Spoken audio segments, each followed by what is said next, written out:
Nakapasok ka na ba sa isang haunted house? Kung wala pa, isi-share ko sa'yo yung isang bahay dito sa Negros, sa Silay City. Bago natin ipagpatuloy ang kwento, mag-like at subscribe. Bro, kung haunted house trip ang hanap mo, huwag ka na lumayo sa Silay. Balay na Grense mismo, sapat na.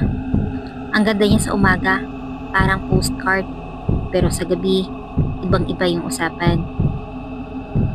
Yung background ng bahay, itinayo noong 1897 ni Don Victor Fernandez Gaston, isa sa mga kilalang sugar barons ng Negros. Ang Balay Negrense ang isa sa pinakasikat na ancestral houses sa Silay City. Tinatawag ang Silay na Paris of Negros dahil sa dami ng eleganteng bahay at yaman ng kultura. Dalawang palapag, malaking bintana, maluwag na sala at beranda. Tanda ng marangyang buhay ng mga hasyendero noon. Pagpanaw ni Don Victor noong 1927, naiwan ang bahay. Ilang dekada itong nakatiwangwang bago ginawang museum noong 1980s. Pero ayon sa mga kwento, hindi raw ito tuluyang naiwan kasi may mga presensya pa ring nananatili.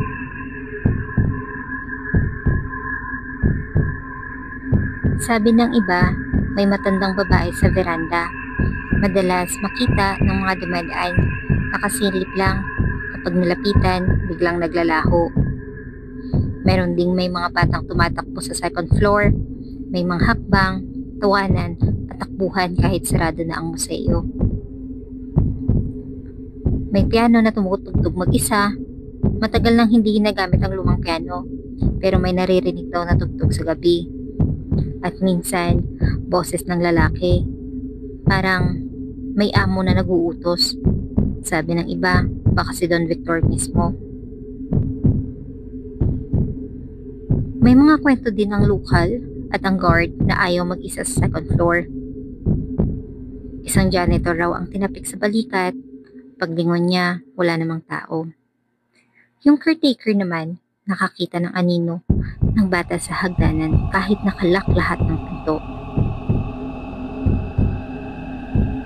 Meron ding mga personal na karanasan ng mga bumibisita. Bro, nung nag-tour kami doon, swear, habang nasa sala kami, biglang may umugong na piano keys. Isang beses lang pero malinaw. Yung guide natawa at sabi, sanay na kami dyan, huwag nyo na lang pansinin. Pag-akyat namin sa second floor, ramdam yung bigat ng hangin. Yung isa naman,